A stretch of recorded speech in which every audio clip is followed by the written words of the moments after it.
Kraft presents The Great Gilderdersleeve. Yeah.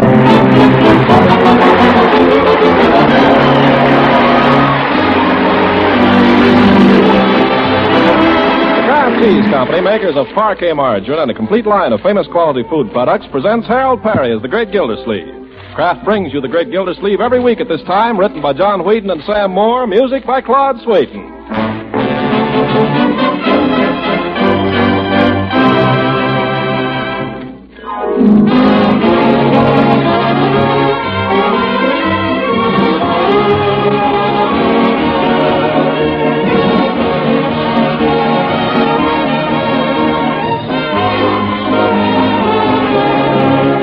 We'll hear from the Great Gildersleeve in just a moment.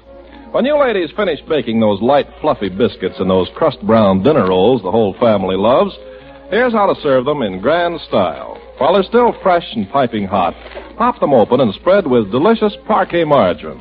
Man, oh man, what flavor. Yes, parquet's fresh, delicate flavor adds a crowning touch that's sure to make any baking treat downright delicious eating. Parquet is a favorite spread for bread, hot toast, and rolls. For pancakes and waffles, too, in millions of American homes. And it's a fine energy food, too, one of the very best you can serve. What's more, Kraft fortifies parquet so that every pound contains 9,000 units of important vitamin A. So for delicious, satisfying flavor, and for good nutrition, too, serve parquet as often as you can. Tomorrow, ask your dealer for parquet, P-A-R-K-A-Y. Parquet margarine made by Kraft. Yes, Kraft makes parquet.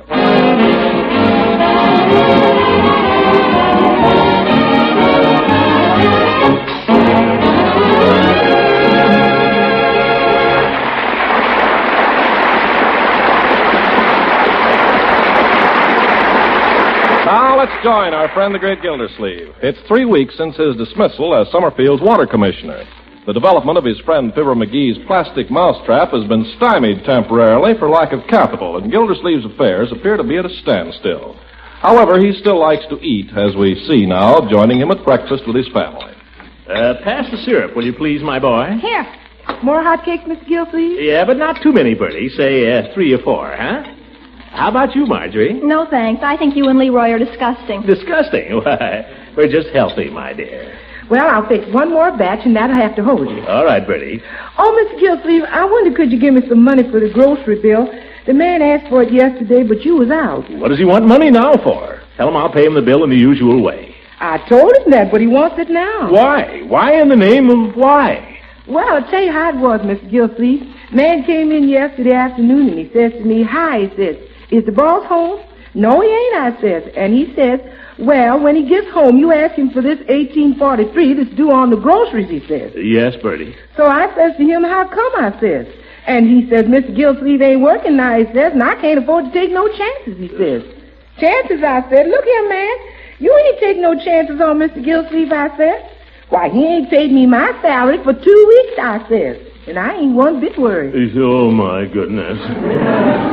I sure told him, didn't I, Mr. Gildersleeve? You sure told him, Bertie. But he still wants his money. Well, I'm sorry about your salary, Bertie. It's strictly an oversight. Here. Oh. A little short. Well, here's 1 week anyway, Bertie. Oh, thank you, sir. If that's one of your friends, Leroy, have him wait outside till we finish breakfast. I won't have him watching every forkful I put in my mouth. Oh, it might be Piggy. I'll go see. The darn kids. Why don't they stay home? Maybe it's the grocery man. If it is, he can go right back. And who is it, Leroy? It's a lady, Unc. Here's her card. Oh? Miss Gladys Wheeler. Real estate. What does she want? How should I know? Well, ask her to come in. Okay. She ain't bad looking.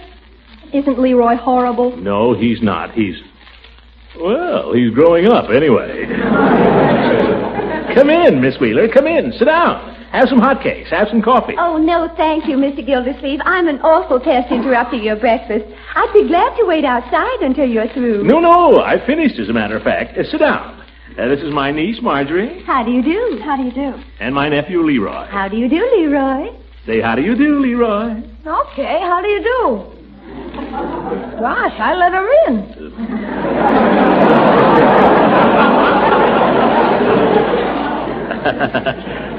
Great kid.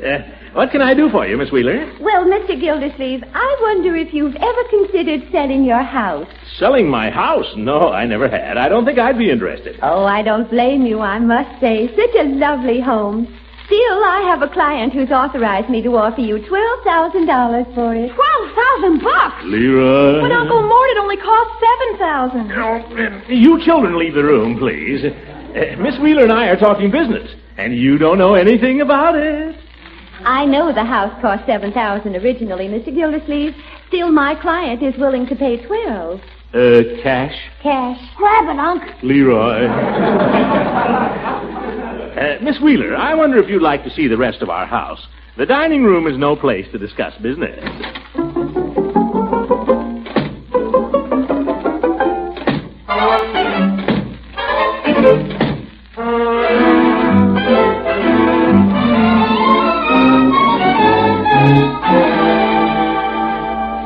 And here we are, back in our living room. I guess you've seen everything in our humble abode. Oh, it's all so nice and homey. Oh, yes, but I've been thinking of making a change. Man ought to move once in a while. Then you'll be dropping in at my office this afternoon to sign the contract. Oh, yes, I'll be there. Honestly, Mr. Gildersleeve, it's a pleasure to do business with a man who knows his own mind. Well, I've always liked to make decisions quickly. Bingo, that's me. I'll bet you're a wonderful executive. Oh, you think so? Well, most men would have to consult their wives. Haven't got one. Really? Oh, no, sir. Footloose and fancy-free, full of beans, and well, I make my own decisions. Well, at least most men would have to consult lawyers and goodness knows who. Why should I pay my lawyer a fee on such a simple deal as this? The old goat, he'll be surprised. Mr. Gildersleeve, as I said before, it's a pleasure to do business with you. Well, it's the same to you, Miss Wheeler. Say, do you ever like to, Do I like to what? let it go. I'll be in your office this afternoon. Oh, that's fine. Thanks, Miss Gildersleeve. Oh, thank you. Goodbye, Miss Wheeler. Goodbye. Yeah. By George, she's so cute it's a shame to take advantage of her. Still, it's not her money. What's that? Hey, Unc, you gonna sell a house, huh? Are we gonna move? Well, I agreed to sell it, my boy. I'll sign the papers this afternoon. Hey, Mike, we're gonna move. Leroy. Bertie, we're gonna move. Leroy. Hey. Subside, please, Leroy. Of course, you understand you children will have to give your consent. I'm only the trustee. Well, I'll okay the deal. Leroy, what were you hollering just now? Uncle's selling the house, Bertie. We're gonna move. Isn't that swell? My. Is it true, Uncle Mort? Are you really gonna sell it? If you approve, my dear, the house really belongs to you and Leroy. Oh, sell it and buy a new one. I know just the house. Well, maybe we ought to talk about it a little. I hope you realize your uncle is making a pretty smart deal. Oh, sure. You know, I ought to go into the real estate business myself. It's a lot easier than I thought. Yeah, all you do is you buy a house for $7,000 and sell it for $12,000. Well, the whole trick, my boy, is to know values. Know values and make decisions quickly. If I'd been the kind of a man that fools around, can't make up his mind, she might have bought some other house. I told you to grab it, Unc. Sure, but what do you know? I know how much is 7 from 12. Are you sure? No, children. Uncle Mort, could we buy the Weston's house? It's not very big, but it's cute. Oh, yes, it's a nice house. Very nice. It has 2 bathrooms. I get awfully sick of waiting for you to finish shaving every morning. What about me hanging around while you take those bubble baths? I do not take bubble baths. You took one last week. You left a lot of bubbles in the tub, too. I did not. You did so. If that will do, children. The Weston house might be very nice, Marjorie. Probably get it for $6,000, maybe $5,000. Or how about something out in that new subdivision? Oh, I'd love to live in Shady Oaks. The houses are all new out there. The kitchens are nice out there, too. Post-war style. Oh, the Nielsens have a lovely English cottage out there. 2 bedrooms and 3 bathrooms. Only 2 bedrooms? Oh, Bertie'd love the kitchen. Yeah, I'd love it, but I wouldn't want to sleep in it. Yeah, I don't think I'm going to sleep in the bathroom either. Yes. We'll need something a little bigger than 2 bedrooms, Marjorie. But don't worry, there are dozens of houses in town that'll be fine for us. Let's get a great big house. We don't need a mansion, my boy. As long as there's plenty of bathrooms. It'd be wonderful to have a house with a powder room. Powder room? Every house in Hollywood has a powder room and a rumpus room. Wouldn't you like a rumpus room, Uncle Mort? Why not? Yeah, let's have a rumpus room. If I'm going to clean all these rooms, I hope there's a restroom.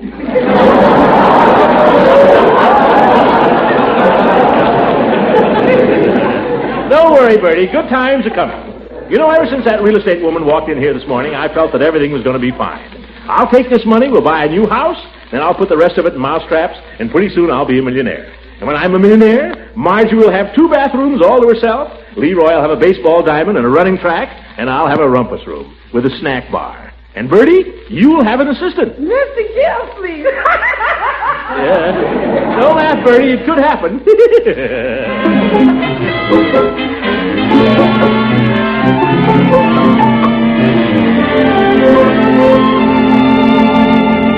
This is just a standard form sale contract, Mr. Gildersleeve. It provides that you vacate your house within 30 days. 30 days? Well, that's customary. Oh, but of course I don't have to tell you. I can see you've had real estate dealings before. Oh, yes, plenty of them. Would you care to use my pen or... Maybe I ought to just glance through the rest of this. Oh, by all means. Take your time. Oh, thank you. You're a smart girl, Miss Wheeler. Not like an ordinary agent rushing a fellow into something. Where do I sign? Right here. Oh, yes. Throckmorton P. Gilderdersleeve. And the duplicate copy. That's the one I keep. That's right. Oh, pen's gone dry. Oh, sorry. Here's another one. Oh, wonderful. 2 pens. Well, Throckmorton P. Gilderdersleeve. Thank you. That does it. Yes, sir. Well, I have a feeling we ought to celebrate a little. Come on out and I'll buy you a soda. Oh, I'd love to, Mr. Gildersleeve, but I've got a customer waiting over on the other side of town. Some other time. All right, some other time. Before you go, Miss Wheeler, it's been such a pleasure doing business with you. Yes? I'd like to throw a little business your way. Oh, really? Well, you call me. Oh, I don't have to call you. I just want you to find me a house. Something around $5,000 or $6,000. Oh, well, I'm sorry, Mr. Gildersleeve. What do you mean? Don't you want my business? Well, yes, but... Well, the fact is there isn't a single house available in Summerfield. What? Unless you'd be interested in something around 20 or 25,000. Give me back that contract. Now, Mr. Gildersleeve, that would hardly be fair to my client, would it? Fair? What's being fair about it to me? You swindle me out of my house for half what it's worth, and all the time you know I won't have anywhere to go. You know where you can go, Mr. Gildersleeve. Oh, by George, if you...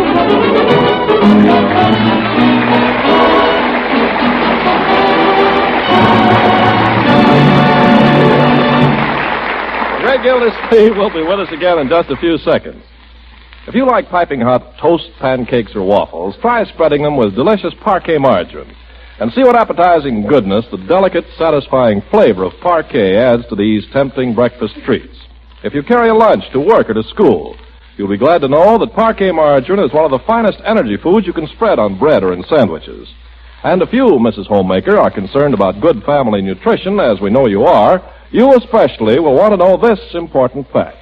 Kraft fortifies parquet margarine so that every pound contains 9,000 units of vitamin A. Yes, it's good to know that there's such an economical, nourishing spread for bread with such delicious flavor and such dependable Kraft quality. So be sure to ask for Parquet, P-A-R-K-A-Y, Parquet margarine, made by Kraft. Only 2 ration points a pound. And remember, Kraft makes Parquet.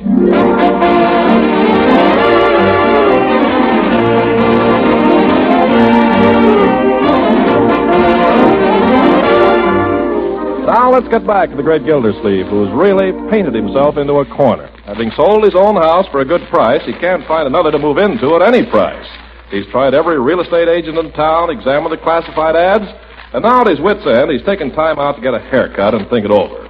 So we find him in the hands of Floyd Munson, wedged into a barber chair, strangled by a mussy sheet, smelling like a lily as Floyd gives him the finishing touches. Well, Mr. Gildersleeve, who's going to win the election? Hard to say, Floyd, hard to say. You don't know anybody who has a house he wants to sell, do you? Why, you in the market, Commissioner? I may be, shortly. Well, there was a fellow in here the other day said he might want to get rid of an Oldsmobile. I can't ask my family to live in an Oldsmobile, Floyd. What I need is a house. Why, you getting thrown out of yours? I'm not getting thrown out, I've sold it. Is that a fact? Funny I didn't hear about it. I just told you.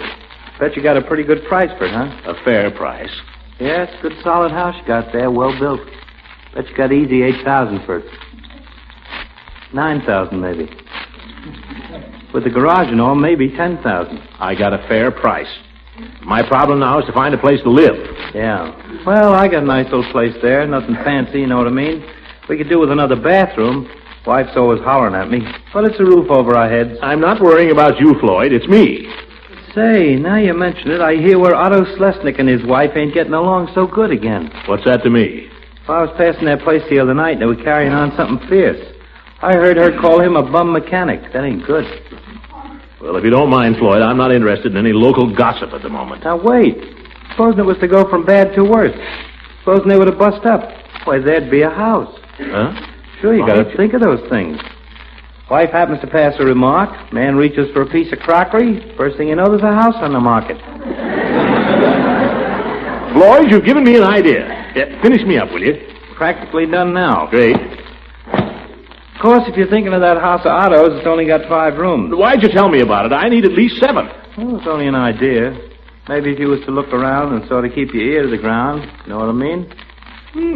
After all, life's no bed of roses. And Otto and his wife, they're not the only lovebirds in town. If there was only some way. Just because a man opens the door for his wife or carries the groceries home for her, you don't know how he treats her when he gets her there. Floyd, how are the Thompsons getting along these days? Oh, I'm afraid that's all straightened out. Her mother finally went home. Oh, blew over. Of course, maybe I oughtn't to say this. No, what? Well, I don't know this. I only heard.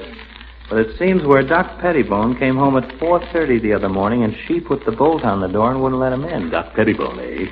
Always wondered how he stood it. It's not a bad house, either. Well, that's only what I heard. But where there's smoke, there must be fire, you know what I mean? By George, I know where I can find out, too. Let me out of this chair, Floyd. There you are, Commissioner. Thanks, Floyd. Thank you very much. Well, if it ain't Fred Kelly. What happened, Fred? No cracks, please. Where'd you get the black eye, Fred? Ran into a door in the dark. Oh, that's too bad. Too bad. Let me know if you hear anything, Floyd. Uh-huh. So long.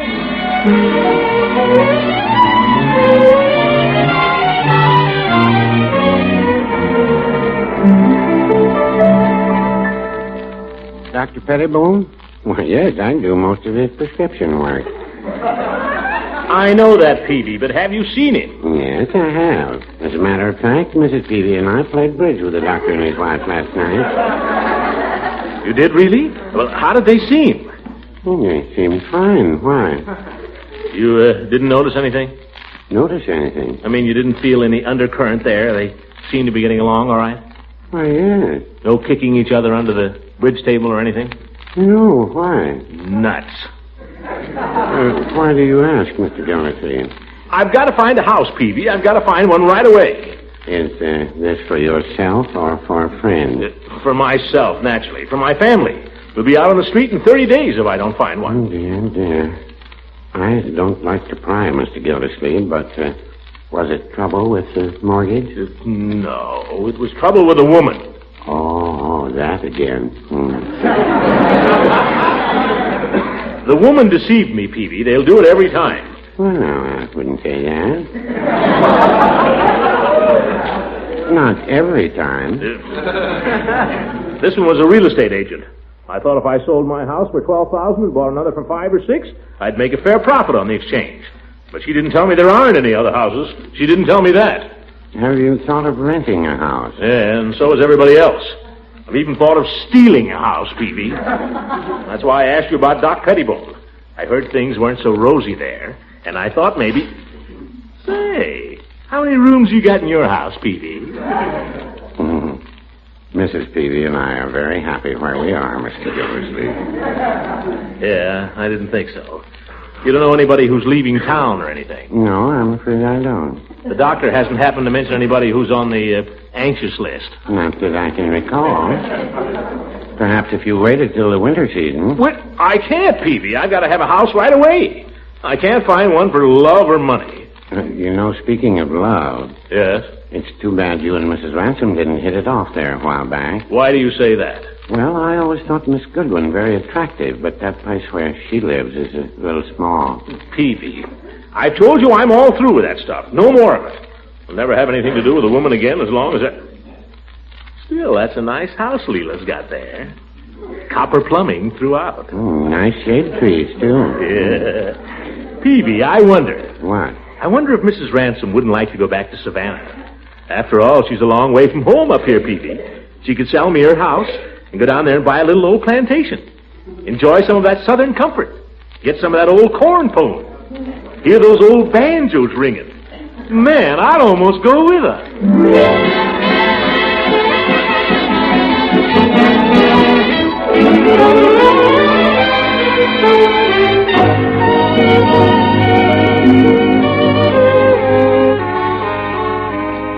I'm so glad you dropped in, Throckmorton. Well, I'll tell you, Leela. I've been a little worried about you lately. Oh, have you really? How nice. Yeah. When I think of you all alone in this great big house here, day after day. Well, I'm not completely alone. I have friends, you know. Oh, yes, of course you have.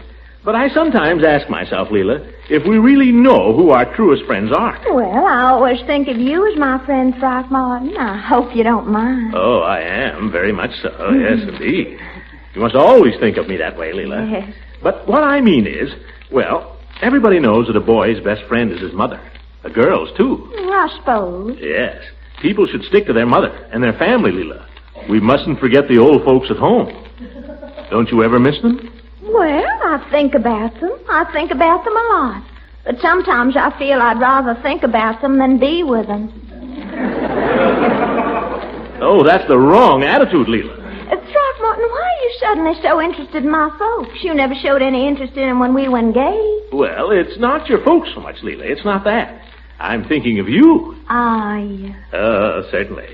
You don't realize, Leela, you're a Southerner. You were born in the South. It's in your blood. Don't you hear it calling? Not at the moment. Leela, think of it. Moonlight and honeysuckle. Soft summer breezes. Those old banjos ringing. I haven't heard a banjo in the South in 15 years. Well, you could take one down with you. Think of that Southern cooking, Leela. Think of it. I am thinking of it. And you're thinking of something, too. Yeah, I wonder what it is. I don't know what you mean.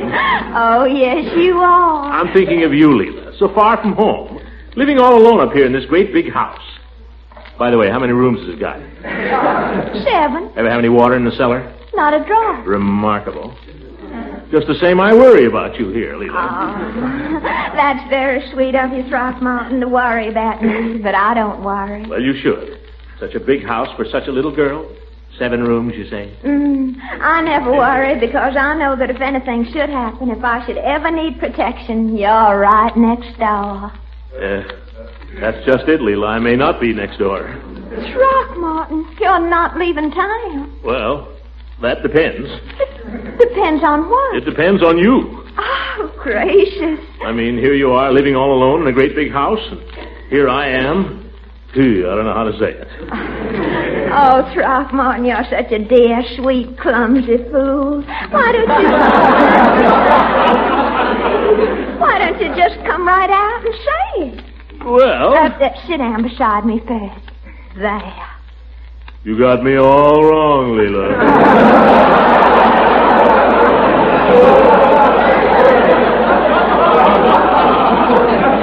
Well, I'll take my chances on that. Now, what is it you wanted to say to me? Leela, why don't you go back to Savannah? Why don't I'd pay you a good price for your place, Leela. I'd pay you as much as it cost. You see, I gotta have a house. I sold mine. Oh, now, Leela, you're not going to cry, are you? Leela, don't cry. It was only an offer, Leela. No harm in an offer. I didn't mean to hurt you. I take it all back. Keep your house, Leela. I just thought you'd like to go back home and get some of that fried chicken.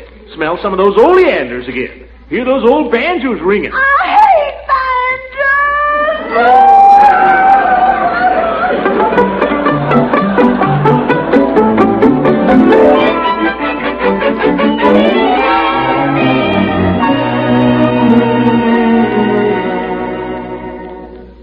Make yourself at home, Gildy. You always do. There's an ashtray beside you. I was just enjoying my usual after-dinner Kalak water. Care for a glass? No, thank you. Judge? Yes, Gildy. I dropped over here tonight to let you in on a good thing. If it has anything to do with mousetraps, let me out. No. As a matter of fact, it has to do with this rat trap you're living in here. This what? Your house. I think I may have a prospective purchaser for it.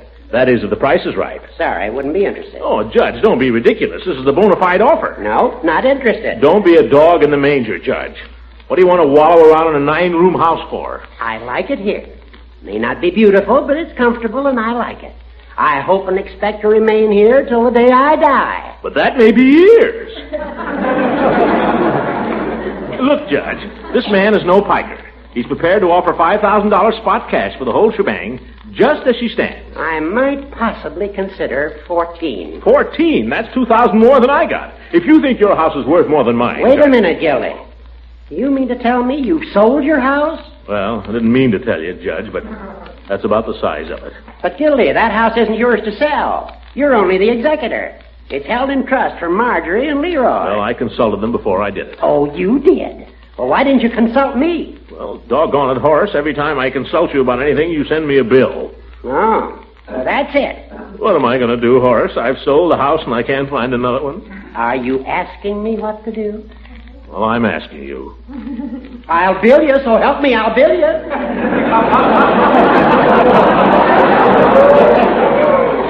Well, go ahead and bill me. All right.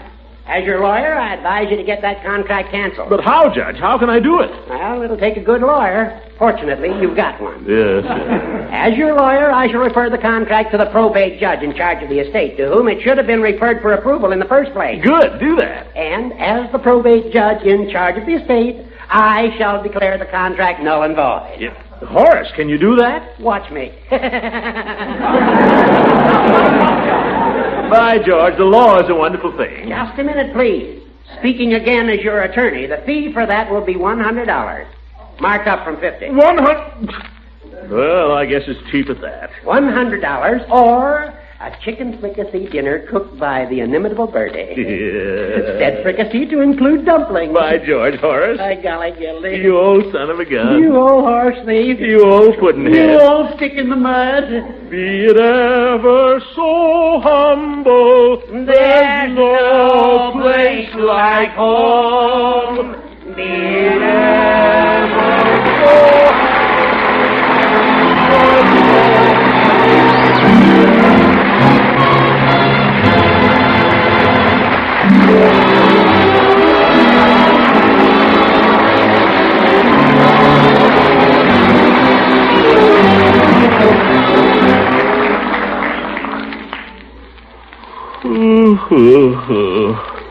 my own little bed in our own little house.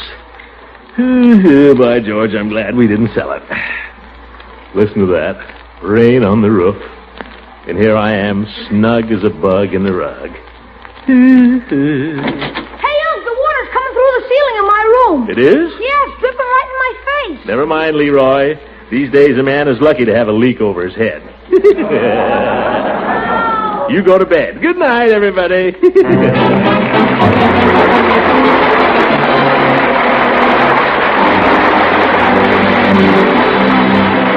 Music on this program was directed by Claude Sweet, and this is Ken Carpenter speaking for the Kraft Cheese Company, makers of parquet margarine and a complete line of famous quality food products. Kraft invites you to listen again next week at the same time for the further adventures of the great Gildersleeve.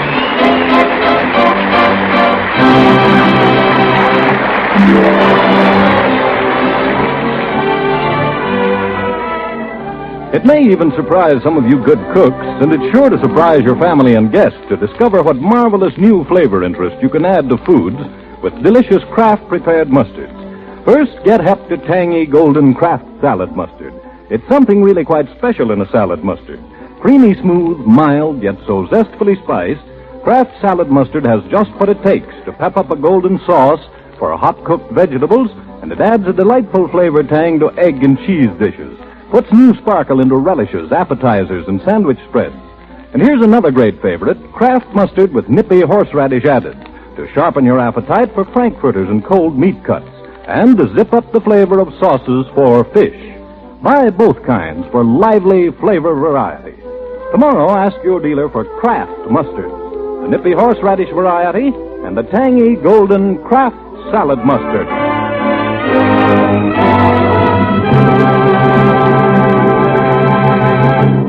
This is the National Broadcasting Company.